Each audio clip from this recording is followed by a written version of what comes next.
By the time your creatinine levels start rising, everything gets more complicated. Foods you once thought were healthy, like certain fruits, veggies, or even supplements, can quietly push your kidneys further into danger. What's worse? Most people have no idea. They're told to just eat clean or take your vitamins, but not all vitamins are safe when your kidneys are struggling.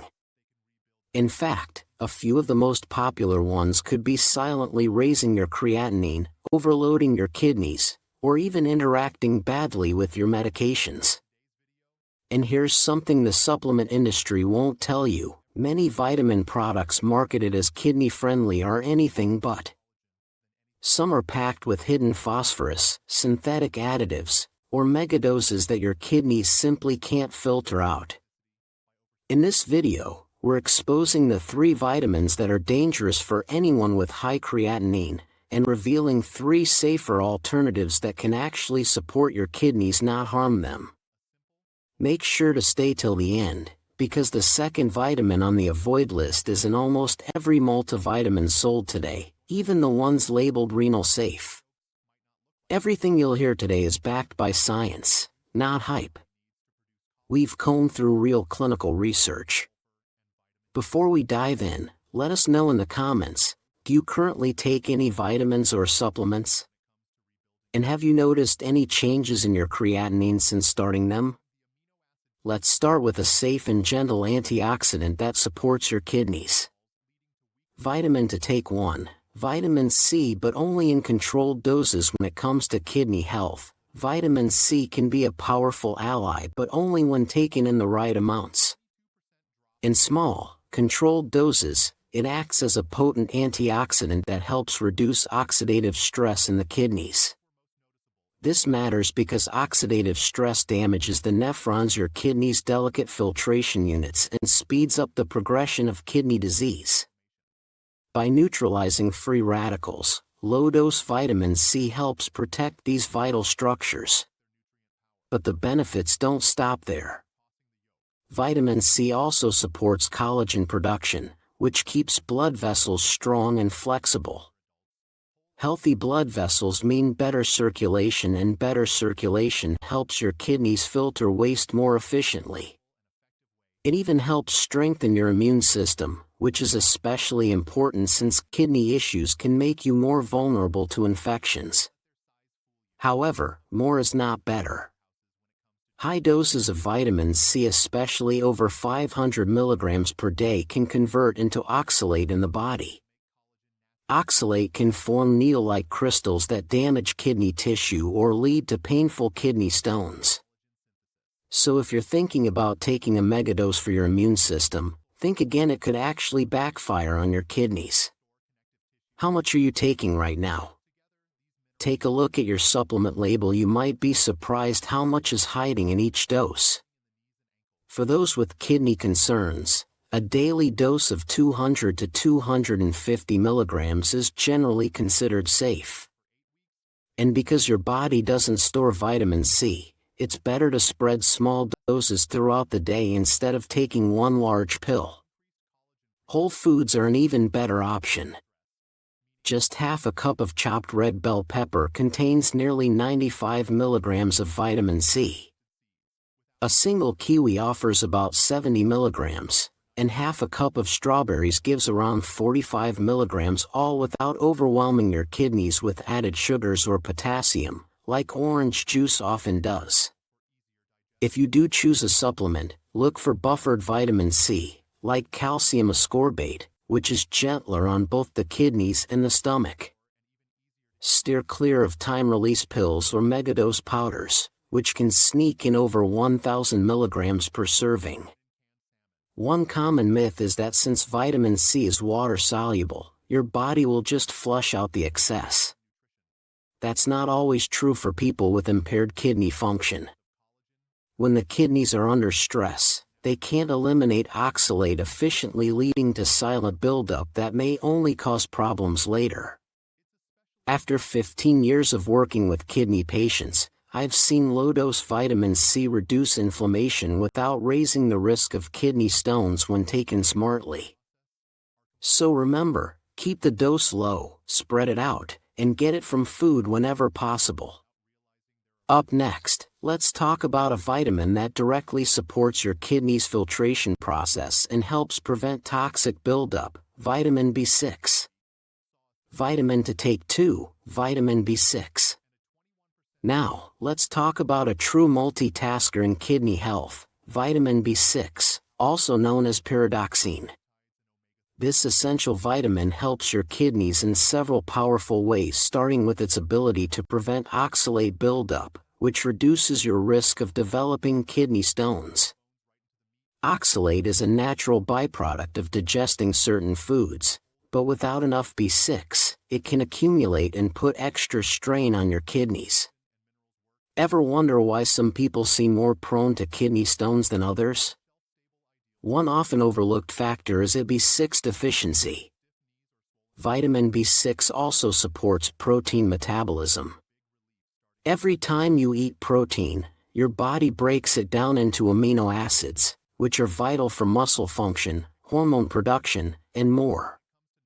But this process also creates nitrogen waste, which your kidneys must filter. When your kidneys are already stressed, this extra burden can raise uremic toxin levels in the blood, worsening fatigue and overall kidney strain.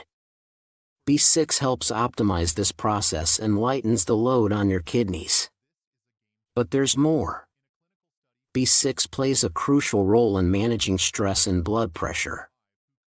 It's needed to produce neurotransmitters like serotonin and dopamine, which help regulate your mood and nervous system. And when you're under stress, blood pressure tends to spike, something that can accelerate kidney damage. So, by calming your system, B6 protects your kidneys indirectly as well. It's impressive how one small vitamin supports so many pathways. But like anything, balance is key. Most people only need 10 to 50 milligrams per day. Taking more than 100 milligrams daily over time can lead to nerve issues like tingling or numbness, so don't overdo it. The good news is, you can get plenty of B6 from everyday foods. 3 ounces of chicken breast equals 0.5 mg, 1 medium banana equals 0.4 mg, half a cup of cooked spinach equals 0.2 mg. These amounts may seem small, but they add up when you eat a balanced diet. If you choose to supplement, look for the active form called P5P, pyridoxal 5-phosphate. It's easier for your body to absorb. Avoid oversized B-complex formulas that cram over 100 milligrams of B6 into a single pill, and be cautious with fortified cereals, which often contain added phosphates, a red flag for anyone with kidney issues. For best results, take B6 with a meal that contains protein. It helps your body process amino acids more efficiently. In fact, research from Johns Hopkins University supports its ability to reduce oxalate-related kidney risks. So this is one small step that can create measurable results over time.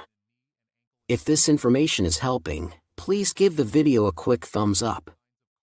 It might seem like a small gesture, but it tells YouTube that this message matters, and it helps us reach more people who are worried about their kidneys and looking for honest, helpful guidance. Next, we'll explore a fat-soluble vitamin that plays a key role in protecting your bones and regulating mineral balance when your kidneys are under stress. Stay tuned. Vitamin to take 3, vitamin D, only in carefully regulated amounts. Vitamin D is a fat-soluble vitamin that plays a crucial role in balancing calcium and phosphate levels in the body. This balance is especially important for kidney health. When calcium and phosphate levels get too high, they can crystallize and deposit in soft tissues, including your kidneys, leading to calcification that damages kidney structures and worsens disease progression. For people with compromised kidney function, this risk is even greater because weakened kidneys struggle to regulate minerals effectively. The result? Bone weakening, vascular damage, and increased stress on already fragile kidneys. Maintaining optimal vitamin D levels can help prevent this dangerous mineral imbalance, but that's not all. Vitamin D also supports the immune system, helping to reduce chronic inflammation, which is a major contributor to ongoing kidney damage. In my own practice, I've seen patients' inflammation markers improve and energy levels rise significantly after correcting even mild vitamin D deficiencies carefully and under supervision. When was the last time you had your vitamin D level checked? Many people are surprised to find they're deficient. If you've had it tested, what was your number? Did your doctor recommend a specific dose or supplement? Feel free to share in the comments, it may help others who are in the same boat. Another key role of vitamin D in kidney disease is preventing secondary hyperparathyroidism. When your kidneys can't activate vitamin D properly, your parathyroid glands respond by producing too much parathyroid hormone, PTH. This hormone pulls calcium from your bones to keep blood levels stable, but over time, it leads to bone loss and puts further pressure on the kidneys. The right amount of vitamin D can help break this harmful cycle. But and this is critical, dosage matters. For most adults with kidney concerns, a safe range is around 600 to 800 IU per day. Higher doses should only be used if your doctor is monitoring your blood levels. Taking more than 2000 IU daily without medical supervision can cause high blood calcium, hypercalcemia, which makes your kidneys work even harder, the exact opposite of what you want. Tempted to take large doses for immunity? You're not alone, but more isn't always better. Especially when kidney function is reduced, excess vitamin D can backfire. You can get moderate, steady amounts of vitamin D from food. 3 ounces of salmon equals 450 IU, 1 teaspoon of cod liver oil equals 400 IU, 1 cup of fortified plant milk equals 100 IU. These are gentle sources that help maintain your levels without risky spikes. If you're supplementing, look for vitamin D3, cholecalciferol, the most effective form for raising blood levels. Avoid supplements that combine vitamin D with calcium unless your doctor specifically recommends it. Extra calcium can be harmful for those with reduced kidney function. 2 common mistakes I often see: taking megadoses without checking baseline levels first. Forgetting that vitamin D is fat-soluble, meaning it accumulates in your body over time, unlike water-soluble vitamins that are easily flushed out. For best absorption, always take vitamin D with a meal containing healthy fats, such as avocado, olive oil, or nuts. So far, we've covered 3 powerful allies in kidney health: vitamin C, vitamin B6, and vitamin D, each beneficial when used wisely. But now, it's time to shift gears. Let's look at the vitamins that appear helpful on the surface but can quietly harm your kidneys if you're not careful. Vitamin to avoid: 1. Vitamin A, especially in retinol form. Vitamin A is often praised for its role in vision and immune health, but for people with kidney issues, it can quietly become dangerous, especially in its retinol form, found in many supplements. Unlike water-soluble vitamins that are easily flushed out, retinol is fat-soluble and stored in the liver and fatty tissues. That means it accumulates over time, and when kidney function is reduced, the body can't eliminate the excess efficiently. This buildup can lead to vitamin A toxicity, which has been directly linked to nephrotoxicity or kidney cell damage. Even more concerning, excess vitamin A can raise calcium levels in the blood, a condition called hypercalcemia, which may trigger calcification in the kidneys and blood vessels, compounding kidney damage and increasing cardiovascular risk. The danger is that many people take vitamin A without realizing it. It's frequently added to multivitamins, anti-aging supplements, and eye health formulas. Products like cod liver oil are especially concentrated, often delivering 3,000 to 5,000 IU or more per dose, sometimes well over safe limits for those with chronic kidney disease. Have you checked your supplement labels lately? You might be unintentionally doubling or tripling your intake by combining a multivitamin with another formula that includes preformed vitamin A.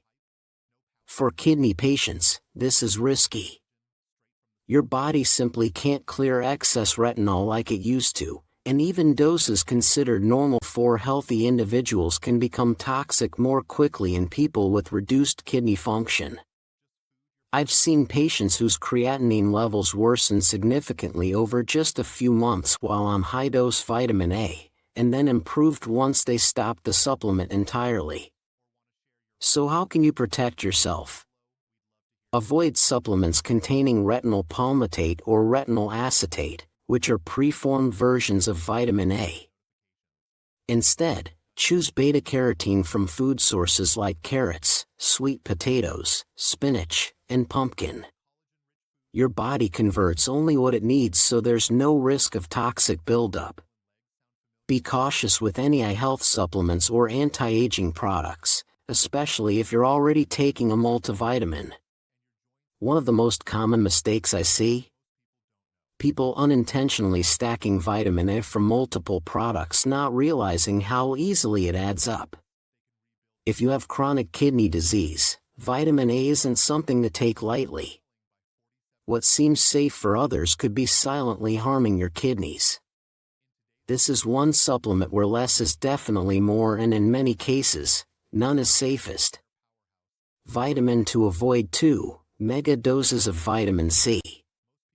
Let's talk about a vitamin with a split personality, vitamin C. In small, controlled amounts, it offers antioxidant support and immune benefits. But in high doses, especially over 500 milligrams per day, it can actually worsen kidney damage. Here's why. Excess vitamin C is metabolized into oxalate, a compound that can form sharp, needle-like crystals inside the kidneys.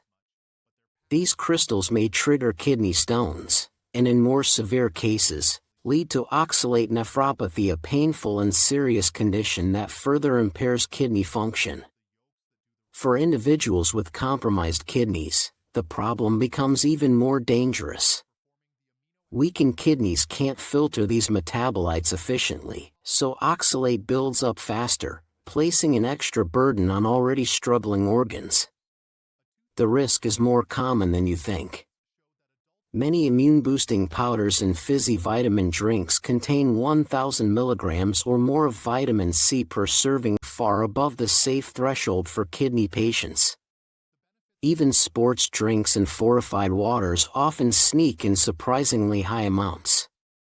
For people with kidney concerns, the recommended safe intake is around 200 milligrams per day, with anything above 500 milligrams increasing the risk of oxalate accumulation. I've personally treated patients who developed oxalate nephropathy solely from long-term high-dose vitamin C supplements, something also well documented in research, including studies from Mayo Clinic. Many of them believed they were protecting their immune system, only to find out they were harming their kidneys instead. One of the most common misconceptions is that since vitamin C is water-soluble, any excess is just excreted in urine. But for those with reduced kidney function, this clearance is impaired. That means more of the vitamin lingers in the body and more of it converts to oxalate over time. Hydration also plays a critical role. Without sufficient water intake, oxalates become more concentrated, increasing the likelihood of crystal formation and damage. To stay safe, avoid immune tablets, drink powders, and fizzy beverages that contain over 500 milligrams per serving. Read labels carefully, especially on sports drinks and supplements labeled immune support. Choose food sources instead. Bell peppers, strawberries, and kiwis offer moderate amounts of vitamin C with added nutritional benefits. When patients switch from high-dose supplements to smaller, spread-out doses or whole food sources, their urine oxalate levels drop and kidney stone episodes decrease significantly. So while vitamin C can be a helpful nutrient, more isn't better, and for kidney health, precision is everything. Vitamin to avoid: 3. Niacin, vitamin B3. Let's now turn to a vitamin that many people take for nerve support and cholesterol, but that can quietly backfire for those with kidney issues: niacin, also known as vitamin B3. Niacin is often used in high doses to improve cholesterol levels. But at pharmacological levels, typically 500 to 2000 milligrams per day, it can put serious strain on the kidneys, especially in those whose function is already compromised. Here's how: high-dose niacin can worsen insulin resistance, pushing blood sugar levels higher. In healthy individuals, kidneys filter excess glucose without issue. But when kidney function is impaired, that extra glucose becomes toxic, damaging delicate structures like the nephrons, which are already under pressure. Have you or someone you know taken niacin for cholesterol control? It may seem harmless, but its effects run deeper than most people realize. One well-known side effect is flushing, a sudden dilation of blood vessels. While often dismissed as cosmetic, this vasodilation can actually disrupt blood flow to the kidneys, causing unstable perfusion and impairing filtration. In sensitive patients, these blood flow fluctuations can worsen kidney function. I've worked with patients whose creatinine levels rose soon after starting high-dose niacin and only began to stabilize after discontinuing it.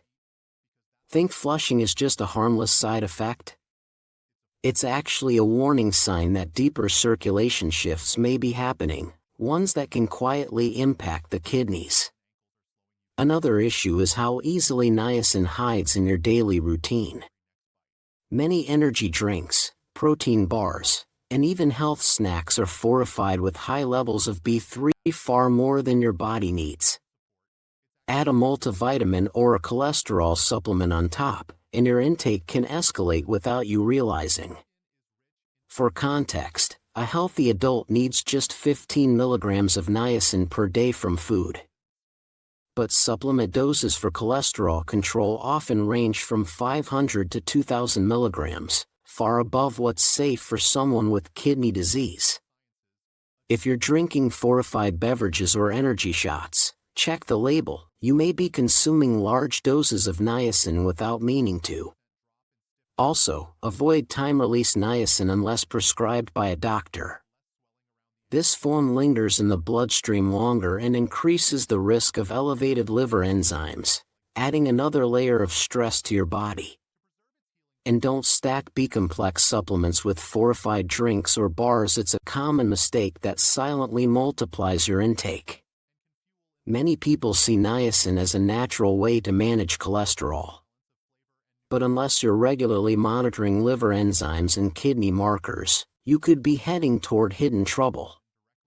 In my clinical experience, patients with borderline kidney function often see a faster decline after months on high-dose niacin, only improving after stopping or reducing the supplement.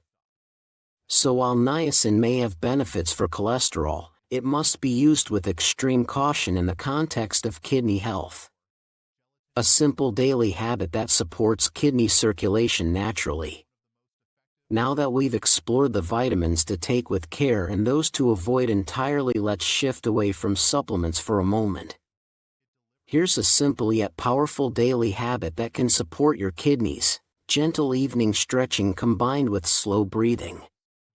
Light movement before bed helps improve renal blood flow, which supports the kidney's ability to filter waste, especially when overall function is reduced. It also calms the sympathetic nervous system, your fight or flight response, which in turn lowers blood pressure, easing overnight kidney workload. In fact, research from Cleveland Clinic shows that gentle yoga and diaphragmatic breathing can reduce kidney inflammation markers, a significant win in the fight against disease progression.